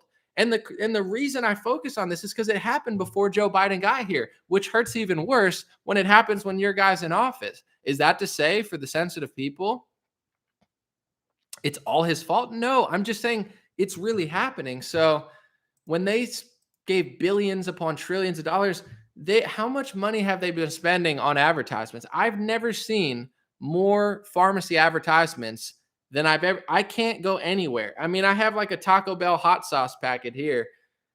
I'm a human. I eat Taco Bell. It's disgusting. I stopped eating it for years because I had nightmares after I ate it. Literally, I'd have bad dreams because the meat's so shitty. I still eat Taco Bell. I'm disgusting. Anyway, I'm surprised there's not a vaccine sale on here. I'm literally shocked that they're not selling vaccines on here. It's everywhere. So how much of that was organic and how much of that was paid? How many influencers are paid? I don't think this is that shocking to a lot of people, but this is why we have to nip it in the bud. If we ever get back into power, we have to nip it in the bud. We can't just play this game of like, well, it's just the left, but it's like, bro, you give that much money to that many corporations, they're going to use it against you. They're going to use it against you. It's like funneling trillions of dollars to people who hate you and then wondering why this all happened. You're like, why did this all happen? Because we gave them every reason to do this and zero reasons to stop. I'm going to answer a few questions and I'm going to leave. People always talk about solutions. Oh yeah, well, you hurt my feelings, anomaly. How dare you say something that I didn't want to hear? What's the solution, huh? That's what I hear all the time. What the hell do you do that? It's like, the solution is simple. The only way, on a personal level, I always start with a personal level because listen, I'm not Superman, neither are you, neither is anybody in politics. On a personal level, God bless you with the opportunity to be who you want to be. As far as, what stand you take, where you work. Obviously at this point, it might be harder to change careers, but it's really on you, your family. I said something on Twitter the other day and I got roasted. I had no idea what I said was so controversial. I stand by what I said, but correct me if I'm a terrible person. I was laughing and I don't like to pick on certain age groups. I could pick on millennials. I could pick on boomers, whatever. I'm sorry if that's mean. I just find it funny in my own head. I just think it's funny. Like, it's like racial jokes. Like, don't say that. It's like if you have a funny joke about white people, I'm going to laugh my ass off. Just make sure it's funny. And that's every race. Like to me, I don't have boundaries, but I got to calm down because I'm about to get framed in the media or something. But in general, I made a joke on Twitter and I said, all these and I'm not trying to pick on women. There's all sorts of people, but there's so many 50, 60-year-old women that, and it's not just women in their 50s or 60s, but I'm just saying I've noticed a trend of women will freak out when I say something about printing money or inflation. They'll be like, anomaly. If it's not Trump, then who? And I'm not even saying you can't like Trump. I'm just saying like there's more to the puzzle. If not, who do I look up to? Who's gonna save me? Who? And I'm like, I don't know who to believe in. And I'm thinking to myself, and they're married, and I'm like, your husband? And I tweeted that, and oh my gosh, I'm still getting messages on Instagram. I can't believe you said that about 50-year-old women who are married. And I'm like, I'm not picking on married women. I'm just saying if you're married and you're a woman and you're like freaking out about politicians, like, who do I look up to? I'm like, your husband? I don't know. Like, is that a mean thing to say? I think it's hilarious. I'm just saying, like, your husband should be taking care of that. And God, God and your husband. Like, if your husband's not making you feel more comfortable about it, I'm not trying to like start a family crisis, but I'm like, if you're looking at a politician and like not your husband, I don't know what to tell you. So that was my joke. People got super pissed off.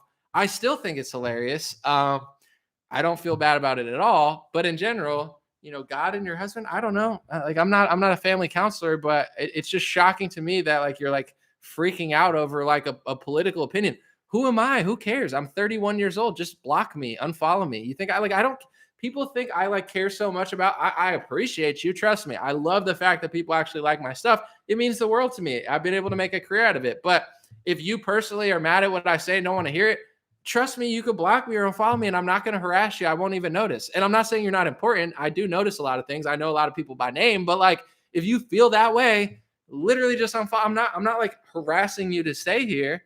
So I just get weirded out where like people are like, and I'm like, your husband. I just thought it was funny. Anyway, so what's the solution on a personal note?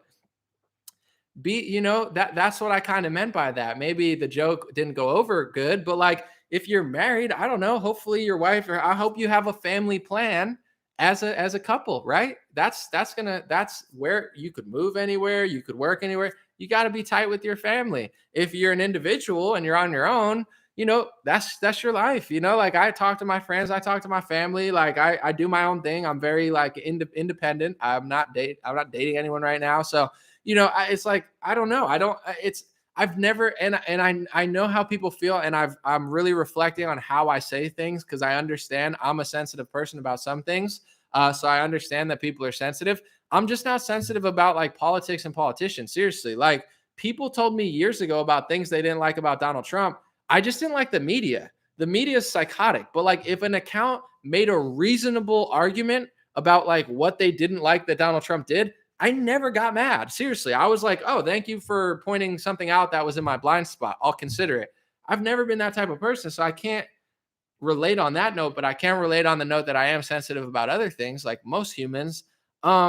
But it starts with you, your family, your life, what you do. Like God is great. The world is great. In times of suffering, there's also times of opportunity. This pandemic has ruined some millions of lives, but it's also created millions of legends and millions of heroes in their own community. So what's the solution? It's not me. It's not Trump. It's not Biden. I mean, it's clearly not Biden, but DeSantis, like they can help you, I'm sure, in some ways, but overall, like the first solution has to be yourself. And if you have this sort of worldview where you're harassing me, and I don't care, but it's like, I'm very analytical where it's like, I can see some people are very damaged and very hurt. So they're like, all the time, they're freaking out at this, they're freaking out at me, lying about me, where I'm like, Trump's not going to save you. That's not supposed to be mean. I'm just saying, if you're so psychotic that you're going to publish that I'm a Mossad agent or a Democrat when you have zero proof, it's not true at all, but you're going to say with confidence to your page in an Instagram story with 50 stories where you're all over the place, Trump is not your problem and Biden's not, like you are your problem. You got to mentally unwind and get right within, like seriously listen to like some self-help books by Eckhart Tolle or Tao Te Ching or something. I don't know. Read the Bible, like do what you got to do. But like politicians are not going to save you if you're that psychotic. It doesn't matter if you call yourself a truther, a Republican, or a liberal. Like that's what made liberals insane. They had no self-awareness, no self-accountability, no strength, no self-esteem. And they turned into like the most delusional movement in modern history that are now authoritarian medical psychopaths. How did that happen? We could talk about the media, we could talk about the education system, but really it's like an internal thing. One of the key principles of, I think, being a good or productive or strong or successful person, it all starts internally. That's why people like Gary Vee and David Goggins and even like Joe Rogan's, et cetera, because they're giving you this mindset that will make the difference of how far you take it in your field or whatever you want to do. That's the truth. So outside of politics, it's like it all starts internally. That's the solution. Anybody telling you something else, I mean, that's on them, but that's how I truly feel. So that's why I was joking about the wife, etc. There's people who are divorced. I live, I'm not someone that has like a lot of, I do my own thing. I'm very independent, but that's just how I feel. So the solution starts with you internally, mentally, spiritually. If you're not spiritually and mentally where you want to be, a lot of people lean on politics, right? A lot of people that are pissed off and hate their ex-boyfriend or something, it's like they're tuned into like Joy Reid. Joy Reid is, let me calm down. No, I'm just kidding. Joy Reid is a little wild woman, but like, they're not internally correct. So they're all over the place. And that now they're seeking something that's not right. That's kind of what drove the left insane. It was the lack of self-awareness and the lack of self-accountability. They had zero self-accountability, zero self-awareness, zero self-responsibility, and their cities are going to hell in a handbasket, as some would say, as Jesse Lee Peterson would say. That's the solution here too. Yes, we could talk about politics, etc., but self-awareness, self-accountability, self-responsibility, that's why I kind of started realizing, well, like that makes much more sense. The conservative ideals, I get that from a spiritual angle, etc. So that's got to be the first solution. I don't think posting about politics, whether it's me or you, like I don't think that makes me a good person. I do my best, but I think the reason my content is so clear is because when I'm in a good zone, my mind is very clear, my soul is very clear.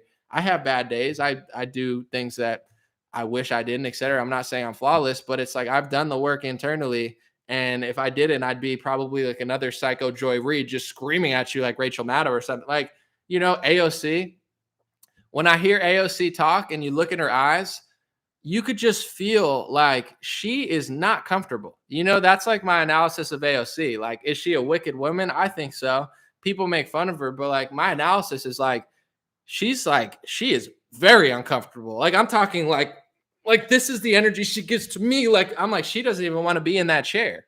Like she does not look like a comfortable woman because she's so wicked, and that eats your soul and your mind and your spirit. Like her mindset is garbage. Her philosophy is abysmal. Her attitude is terrible. And her emotional anger is just through the roof. So it doesn't matter if it's me or AOC or anyone, like that's the root of what she's doing. We could talk about the Green New Deal, but let's talk about her eyes. They would be beautiful eyes if she had a better soul. It's like eyes are the window to her soul, and her soul is screaming through her eyes, help me. Somebody put me in my place. And I'm not talking like her husband needs to like talk to her or something because I think she's married or has a boyfriend. I'm not being mean, like misogynist. I'm just saying like someone needs to like, that's my analysis of her. I'm like, she's a wicked woman because her mind, body, and her body, that's another story. But listen, can't talk about that. It's disrespectful. But her mind and her soul, is not where it needs to be like a better person. So I think that's like the root of everything. Politically, that's what I think is more important. Politically, for the conservatives, I think it's a two-pronged issue, and I think a lot of people only get one. On one hand, the left is crazy, right? So it's worth talking about. It's worth addressing all the stuff the left does. Absolutely. But also you got to, like with yourself, self-awareness and self-accountability is even bigger. So if you become so great, people will flock to you. You don't have to even do that much outreach. Donald Trump beat Hillary Clinton with less of a budget in 2016. How did he do that? And then he lost in 2020 for many reasons that I know a lot of people are upset about. But in 2016, he won with less money. How? Because he was that dude. So his energy was worth 20 times the budget. People flocked to him because of what he was putting out. So I think that's important for the Republican Party. That's why I talk about the Republican Party so much, because that's how I think about myself. I seriously do. I know people, maybe I could say it nicer or whatever, but that's why I go hard at the Republican Party, because I'm like, if we become great, people will flock to us.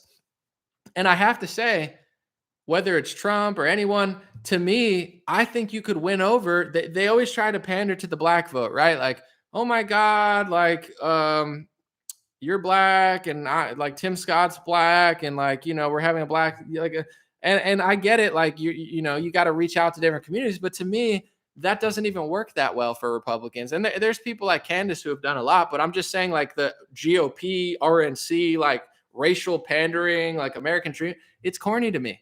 I think the way to get black and Hispanic, just tell them you're not going to force a needle into their arm. Seriously, get Ron DeSantis, get Donald Trump, get literally anybody from the Republican Party, get Candace Owens, whatever. Just say, hey, PSA, hey, black people in New York City, are you tired of being forced needles in your arm? Are you tired of being kicked out of restaurants because you don't want the experimental product or whatever that's about to be FDA approved?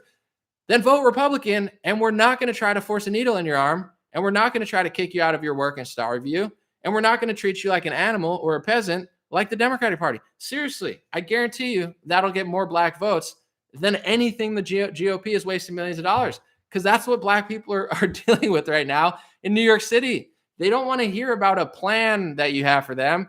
Just tell them you're not going to force vaccinate them. And if you said that in a cool way, I guarantee you, the vote would triple. You wouldn't even have to spend that much money. So just my thoughts. But thank you guys for being here. Someone said, "What woman is crazy?" I mean, lots of women are crazy. That's what's so funny. I'm gonna read some comments now. Thank you guys for being here. With the Me Too thing or whatever, like someone said to me one time, like obviously there's rapists, obviously there's horrible men, there's all sorts of men out there, but someone would be like, "Do you think one woman could lie?" And I'm like, yeah. do, do you think one woman could lie? And they're like, yeah. It's like, bro, women don't even like women. Like, yeah, you like some women, you hate some women, you hang out with some women to talk shit about these women. Like, not all women do that, but I'm just saying, like, women don't like all women. Like, this is such a stupid comment. Do you think one woman could lie? Yeah. Well, what about this? There's 40. Do you think 40 women could lie? And I'm like, you don't want to hear what I think. No, I'm just kidding. But I think millions of women can lie. I think billions of women can lie. And here's the crazy thing. I think billions of men could lie too. I know it's so it's like I watch in this country, I find that over half of the country is lying on a daily basis about almost everything. So do I think one woman or 50 women could lie? Like that's some crazy. I not only don't think it, I know it. And I'm not justifying like bad people. I'm just saying like that whole like psyop was like, can we rationally talk about each case, or do we have to pretend like every woman is like this saint-like creature who'd never lie? Like, I'm sorry, that's just not how humans are. Someone said, Anomaly, we've been trying to reach out to you about your car's extended warranty. You're kind of creeping me out, Clay, because I know you're probably making a joke, but I seriously keep getting messages about my car's warranty. And I'm like thinking in my head, I'm like, are you literally, you're starting to trip me out, Clay, because I'm like, is this a spam mail or is and that's probably why they do it. I'm like, is my car really out of warranty? Because I'm trying to figure out what to pay or not. So did they send you? Did the people who call me send you to my Facebook page to say this? I'm tripping out. I got to really look into my warranty now. Thank you, brother. Because I'm like, I don't want to miss a payment and them use that as an excuse to come for me. Someone said president might not be in charge of policy, but he could speak about it and give opinions. That's what leaders do. Exactly, Bobby. Thank you so much on YouTube. And that's the point. Like, I see things differently. Andrew Breitbart, one of his famous sayings, he was like a renegade in conservative media. He used to say politics is upstream from culture. So the culture is what decides politics. Rush Limbaugh used to challenge Donald Trump all the time. He didn't hate Donald Trump. He just believed what he actually believed and said what he wanted to say. So this idea that like and I'm not saying words are everything, because like, yeah, they can just say this and then do this. But one of the greatest things that Trump did wasn't even policy. One of the greatest things that Trump did wasn't even, legislation he passed. One of the greatest impacts that Trump had on humanity was the fact that he got on television and said, the media is fake. They're lying to you. Jeb Bush is a loser. So are you. You get paid to go to her wedding. You're all in it together. That alone, like, blew the lid off of so many people's thought process. And people's mind is a quadrillion dollar industry. If they can control your mind, they can tell who you vote for. That's why the media is so powerful. That's what Andrew Breitbart understands. And Donald Trump broke the media. Donald Trump broke Fox News and CNN for a while to the point where they didn't know what to do with him. How much of that was organic or not, I have no idea, but that was bigger. The fact that he told hundreds of millions of people, it's okay to not hate your country. Seriously, I was conditioned when I was a kid to not like my country. I was, through rap music, through this, and I knew things were wrong. And that's why liberals snatched me up, because I knew things were wrong in this country and I wanted to make them right. And only liberals were telling me stuff was wrong. And they were right, just lying about what was wrong. Trump told everybody, you don't have to hate your country. You don't have to hate your heritage. You don't have to hate the flag. That was huge. I mean, obviously policy matters too, but like the mindset is so big and it's a quadrillion-dollar industry. It's like they want to control how you think about everything. If they can, your vote is controlled, your purchases are controlled, what you watch is controlled, what you think, like it's everything. It's the root. You can change an election based on if you could change someone's mindset. So I think Trump's biggest accomplishments, I mean, he definitely had a few with the pen, but it was really his energy and his leadership that then changed the mind of hundreds of millions of people and put them on a path that they've never been on before, or at least encourage them to speak up. Not all the bad aspects of it that CNN talks about, like the good aspects of it. So when I see my leader using his platform to be a jabby salesman at crunch time for humanity when they're forcing a jabby in my arm, I don't look at it like a small thing. Everyone's like, well, you know, he's just a freedom. If you want it, you could get it. It's like, no, that he could really do some numbers if he just changed tune a little bit. And that could start something. So there's a reason I say these things. I don't just say it. You think, never mind. All right, let's read another comment. How much are jeans in Russia? I have no idea. I've never been.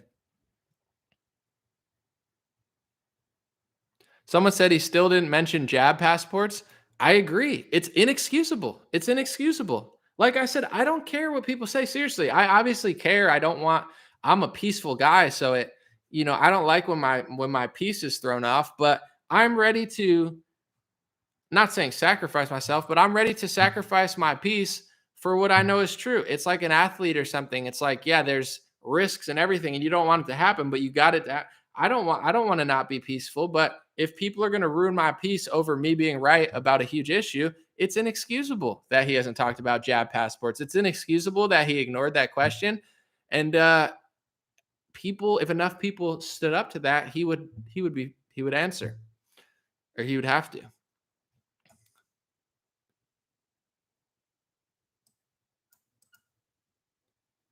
All right, let's read a comment. Someone said the buck stops with you. Someone said, and listen, everyone needs to wake up to what's really going on with a shapeshifter. They are AI. Hold on. They are AI. Sorry, bro. I missed your comment, but it was like paragraphs. He was talking about AI and shapeshifters. I'm not making fun of you because I don't even know what you're talking about, but at this point, I don't know. The Latin Democrat Nightmare said, Dr. Fauci and Biden can eat my American starfish. Never give up your guns ever. Your American starfish, bro. That's wild. I mean, the First Amendment and the Second Amendment are very important for a reason. Don't give it up, folks. It doesn't matter if he's dressed in blue, dressed in red, or dressed like Fauci. The First Amendment and the Second Amendment. I hear you, brother. That was fun. That was a funny way to say it, though. Someone said, I thought the Patton clip was over the top. I mean, it was a show. He put on a show. Some people probably thought it was over the top. Some people probably loved it. I bet if people in Alabama loved it.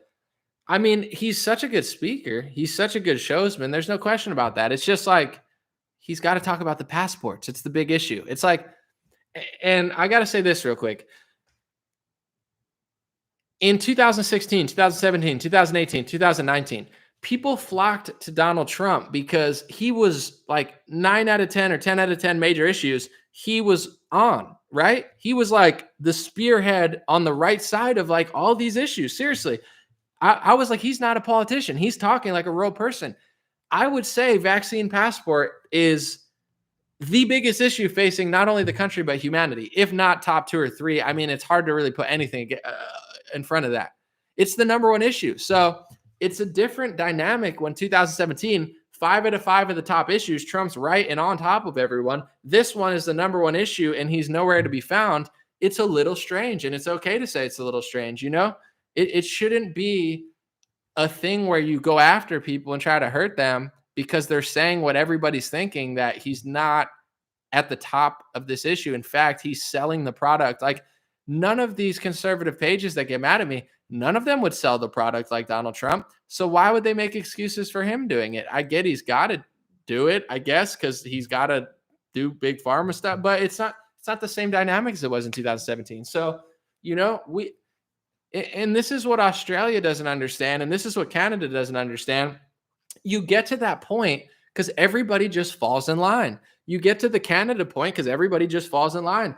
I know that Republicans are stronger than Democrats in a lot of areas, but if you just fall in line to something that you don't believe in, if you just fall in line to something that you know is not really what you would say or you would do, then you're setting the precedents to go that direction. It's like you're showing them this is fine. This is okay. People will deal with this. And the people in power, they look at that and they don't think, oh, 15 days. Yeah, they did what we said. Now we're going to let them free. They're like, well, if we could print that much, can we do that much? If we can do so, it's this game of like the best thing you could do to either, just say no. It's okay to say no. And in business and politics, people like yes men, right? You like people who agree with you. People like people who just. But in business, especially at these high levels, no one respects a yes man. No one like that. You're just like a guy who just nods your head. Like it's a good to be a fan, but in top tier business stuff, like people don't respect that person. Someone said my girlfriend and I just broke up because I refused to get the jabby. I swear it's like the fact that I won't do it makes her regret getting it. She says she's embarrassed to tell friends I'm not jabby. Do you think you know people? Well, I'm sorry that drove your relationship away. I mean, that's crazy, but it's really unfortunate because we have enough things dividing us, right? We already have like demographic differences in America. We're not like, China or anything, where we already have racial things. The media makes it a million times worse and just hallucinates fake racial conflicts. And then we have religion, but that's not really that big of a thing. But, and then you have political parties, and now you have the vaccine or non-vaccine. It's like another divisive tactic where it sucks. Like I have friends who got it. I have friends who didn't. I'm not running around like not hanging out with them. I don't know. It just sucks that that's happening to people. But I do think they're like, I don't want to talk about this too much, but Scott Adams, it's so funny. He's the Dilbert creator. Dilbert's a great comic. It's super funny, and Scott's not like super woke. So I would say if you get a local comic and Dilbert's there, it's usually like the most sensible. It's not like deranged and leftist at this point. But me and Scott Adams have this like mini beef or something. It's not even a beef because he's a super nice guy and so am I. But like his reporting on medical tyranny is like abysmal. He got the vaccine, and ever since, it's not that he got it that anyone cares about. Like no one's gonna break it, but he just has turned in. So I've been trolling at him, and he calls me his mascot. So I Photoshop my face into Michael Jordan's, and I Photoshop his picture into Benny the Bull. And I said, no, Scott, you're my mascot. So I've been trolling him like that. But like he talks about me every day in his podcast. It's so funny to me though. I seriously love it. It's not stressful at all. But all his fans disagree with him because like it's not the fact that he got the jab, but he changed into like a whole different person. Like seriously, he's just like, I'm not in a pandemic, but you are. And it's like, come on, bro. Like you're in a special reality where you're not in one, but I'm in one. It's like, just cut the, so if you get it, it's not the big deal to me. But like, if you become, I call them vaccine supremacists. That's what it is. It's vaccine supremacy. It goes both ways, but it's like, I'm better than you. You can't even come around. It's like, it doesn't even, I can't say it or else they're going to block all my videos. I'm going to stick to the Israel data. Ready? I'm going to read mainstream articles. Facebook, let's calm down with the censorship. My next video, it's not going to be about Trump or Biden. My next video is going to be about every time they were wrong. And I have 20 examples. Ready? I'm just going to go through examples I have on Twitter. Ready? This is I'm just going to read them real quick. And then I got to go in a little bit. I'm going to keep this short. It's official. Vaccinated people don't transmit COVID-19, said Fortune on January, February, March, April 1st. Was this an April Fool's Day post or did they just mess up? It says it's official. Vaccinated people don't transmit COVID-19. CDC Director Rochelle Walensky this week declared vaccinated people do not carry the virus. So that's April, right? If you were to disagree with Rochelle Walensky with the AOC eyes about vaccinated people do not carry the virus, you would have probably been banned off social media, banned off Instagram, banned off Facebook, banned off Twitter. You can't say it. Twitter's actually kind of cool. You can pretty much say whatever you want there. But all right, let's fast forward. So she said that vaccinated people don't carry the virus. Now, if you go to common questions, this is right on Google, CNN, can you spread COVID-19 if you are vaccinated? It says fully vaccinated people who get a COVID-19 breakthrough infection can transmit the virus, the CDC said, Rochelle Walensky said on Thursday. So Rochelle Walensky, the director of the CDC, literally said a couple months ago, vaccinated people do not carry the virus. And recently they've had to admit vaccinated people do carry the virus. So you're not allowed to be right. They're allowed to be wrong. They're allowed to lock you in their house. They're allowed to force vaccinate you. They're allowed to be completely wrong about what they said. That's fine. You're just not allowed to be right 3 months in advance. Do people not get it? It's never going to end. I seriously wish, I know people that got it. I know people that didn't. You think I don't live in the real world? I see it all. I wish I could just tell people this is going to end. It's seriously not. It just isn't. Like, these people are nuts and they hate when you tell the truth. I'm going to read another one real quick. This is New York Times. They said a few months back, new Pfizer results. Coronavirus vaccine is safe and 95% effective. New York Times said the company said it had planned for emergency approval from the FDA. So when they got it out to everybody, they said the Pfizer vaccine, 95% effective. This is July 23rd, 2021. Israel says Pfizer COVID vaccine is just 39% effective as Delta spreads, but still prevents severe illness. So in just a few months, it went from 95% to possibly 39%, but the FDA is still going to approve it because, prevents the. I don't know. I don't know what to even say anymore. I mean, that's why I'm so like smooth with my videos. People always like, how are you still online? You must be a phony because your account's still there. It's because I don't just post like Batman hanging out with JFK stuff. And I'm not making fun of everybody. I'm just saying, like, I'm very accurate with what I say. So I'm not as easy to censor because I'm not lying. And I understand a lot of truther accounts tell the truth. And there are some things that you could say that are honest that'll get you censored. But there's also a way to be like clean with your reporting and super, super sloppy. So like me, Alex Berenson is very clean with his reporting. So he doesn't get banned on Twitter because although they hate him and they hate what he's saying, it's very difficult. And he's a smart guy. He worked at New York Times before he became honest, or maybe he always was honest and New York Times used to be better. But anyway, it's like, that's how when I do my videos, I'm posting these articles, like I'm showing them, you said this. That's just kind of my strategy. I'm not saying it works for everyone, but that's, people like hate the fact that I'm still online. I'm like, I'm sorry. Like, I haven't seen your account. I don't know what it is, but if I looked at it, there's hundreds of people who've been banned for false reasons, but I try to be as clear as possible. You said it. That's just how I do. I'm like, I don't even need to deep dive to show what these people are doing. I'm like, literally what you said 3 months ago is not even what you say now. And I'm guessing, maybe I'm wrong, but I'm guessing there's some Facebook workers who probably like me because they review my content and they're like, this kid's actually right. Like, I don't know. I'm not like just yelling and saying what I believe. And I do yell quite often and say what I believe. But in general, when I do my like small videos where I really I try to be as clear as possible. So if there was a Facebook reviewer, I don't know, if they sat through my video, I would think they would come out of it and be like, I mean, he did have like 50 sources. He did post the New York Times, Washington. Like, we did say that 5 months ago.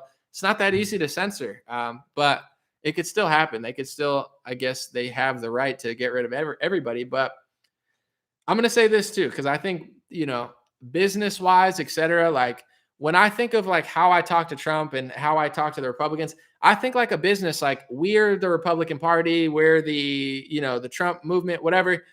100+ million people, like, you're part of the equation. Okay. It's just, if you're just a yes man, they don't think about you. I mean, of course they do a little bit because they agree with you on a lot of things, but they have so many people to please. They have so many politicians. It's okay to take your what's to the table and say, we are part of this equation too. The Trump movement, we don't like the jabby talk Trump, and we're going to let you know in Alabama. That's good. That means now Trump realizes, well, that chip on the table just got a whole heck of a lot stronger.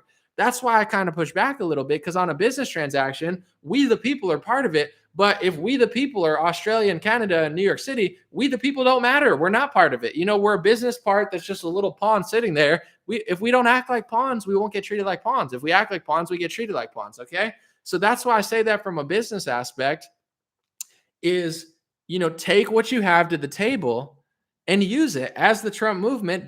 You are part of it. And with my page, I can't say exactly why, because I know I've been censored. They wrote an NPR article about me. Not Hillary Clinton, thank God, but Chelsea Clinton tweeted it and said this conspiracy theorist is too big on Facebook.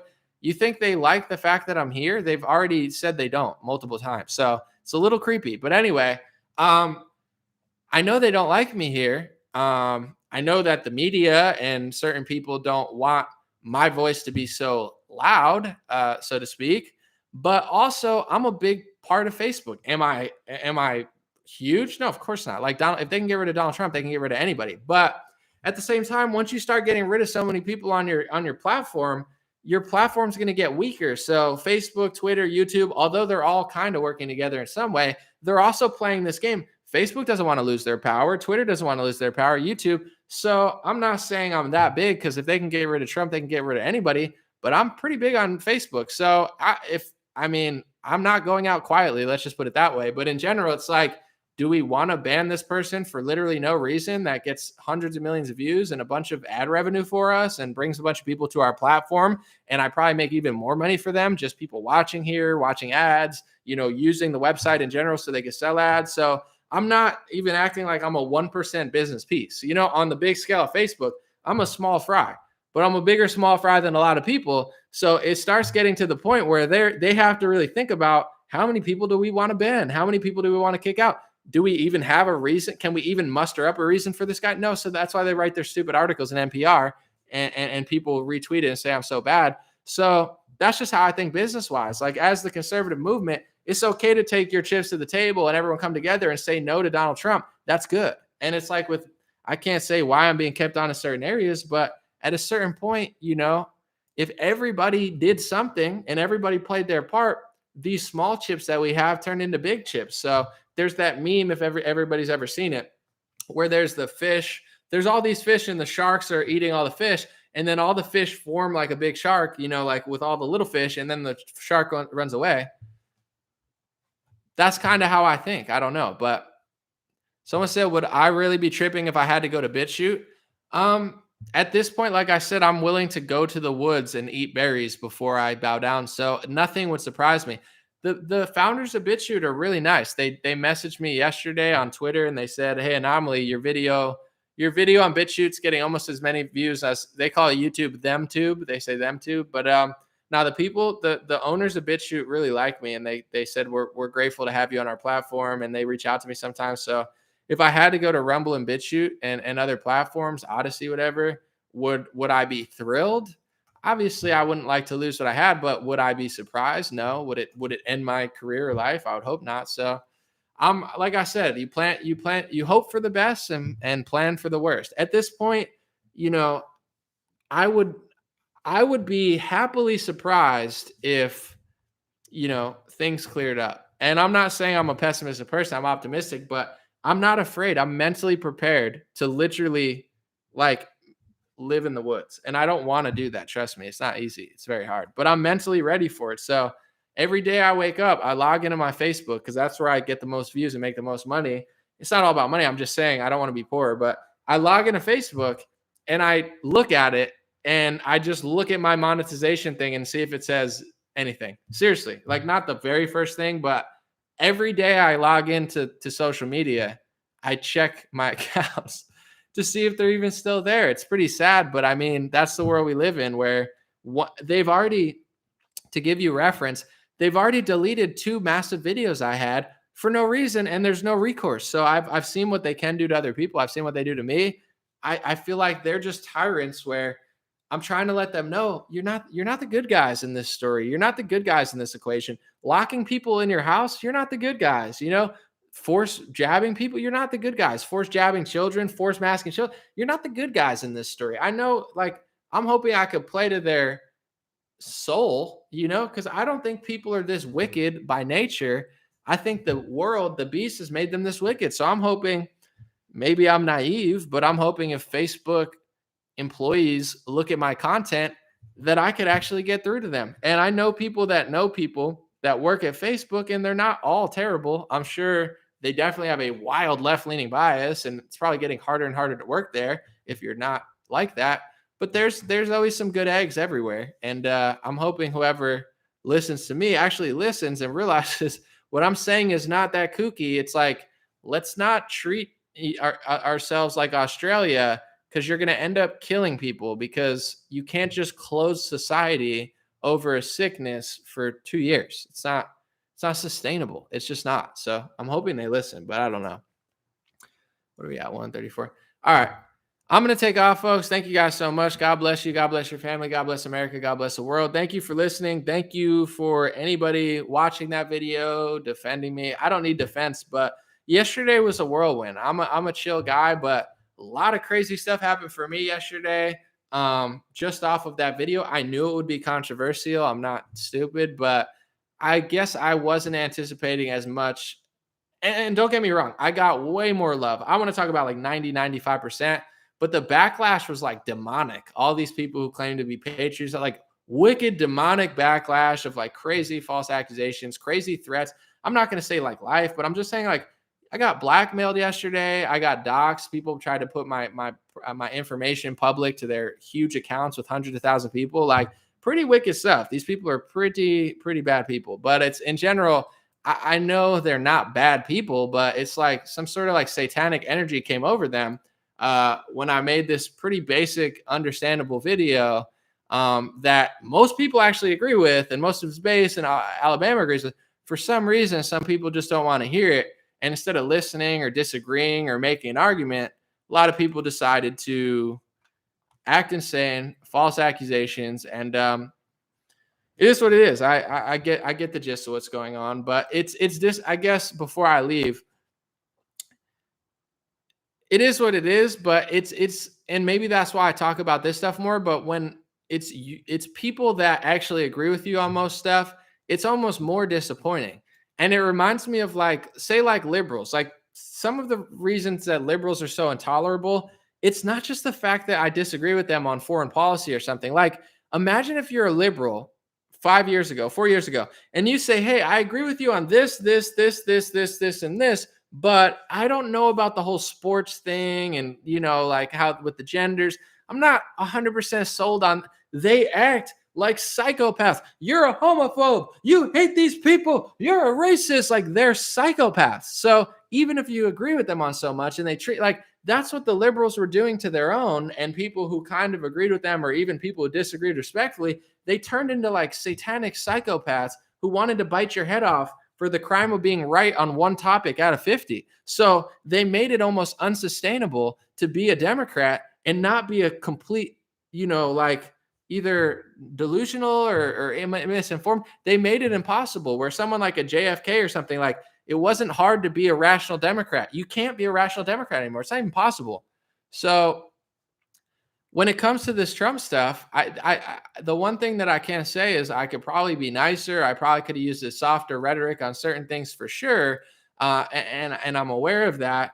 But the backlash, I would say, was just as bad, if not as bad, as liberals. Not for the crime. They don't even disagree with what I'm saying. They just lashed out at the fact that I said it and questioned their overlord and the leader of their movement that they would never dare question or never dare analyze. And it's like, it's very creepy. And I'll tell you what, a lot of conservative accounts, there's two reasons that they're not saying what I'm saying, and they're starting to do it. One, when you build an audience on one guy, or you build an audience on one idea, and you challenge that idea or that guy, you might lose your audience. You might get ratioed on your own page.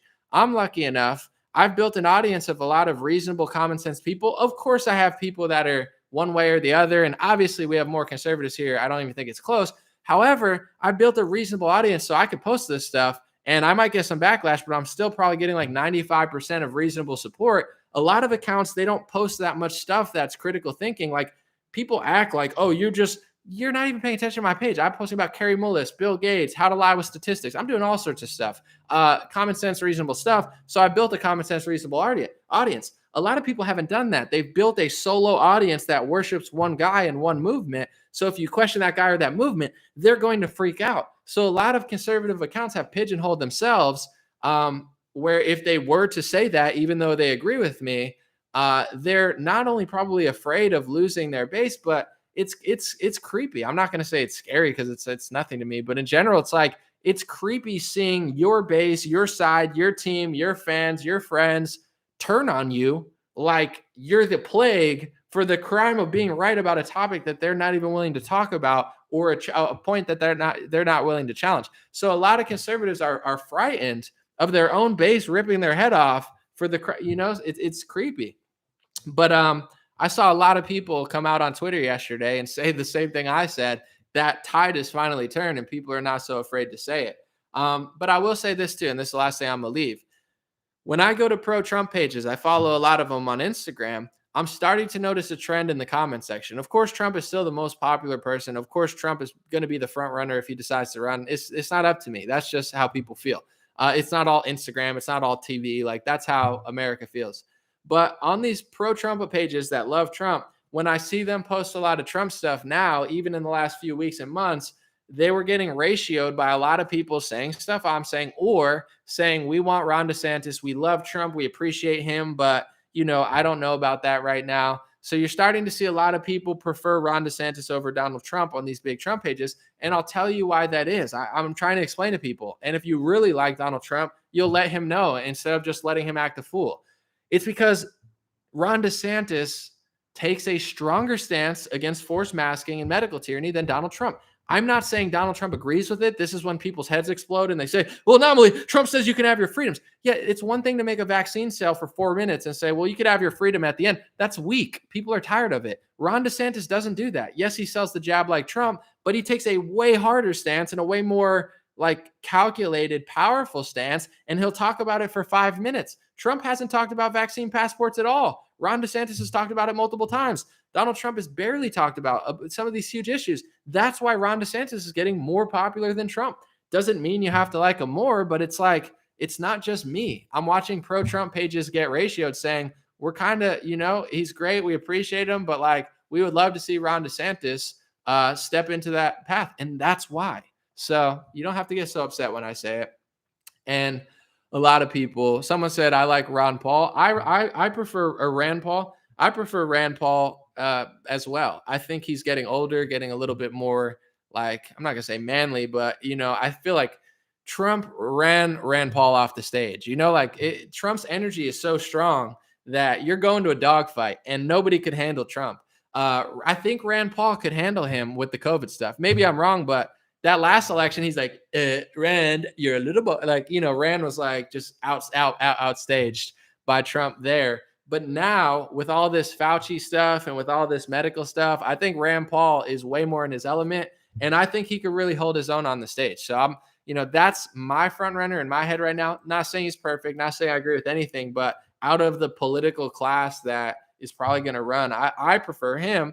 And to be quite honest, I don't want my head bitten off by people who like Trump for feeling that way. If you vote for Trump, that's fine. If I want to vote for Rand Paul and then whoever wins, obviously I'm not going to vote for Biden. So it is what it is. But this is how democracy works. It's like Trump came along and he was way, way better than everyone else. But it's like at a certain point, there's going to be a passing of the torch. There has to be. He can't rule forever. And I noticed this even when things were great and all the memes were awesome and stuff.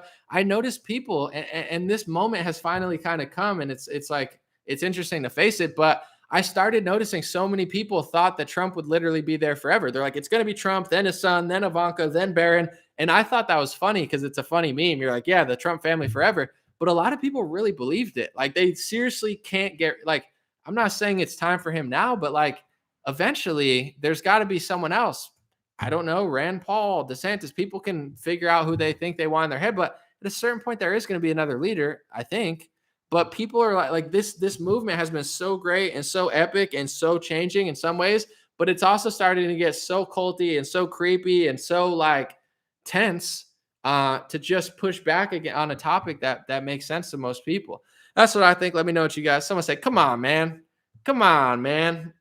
One day Joe Biden's going to come out on stage and you're going to just see like his pants. He's going to wear white pants. Bad decision. His pants are going to turn all brown, and everyone's going to be like, "Excuse me, Joe Biden, did you just poop your pants?" And he's going to go, "Oh, come on, man. That was like 4 or 5 minutes ago. Come on, man.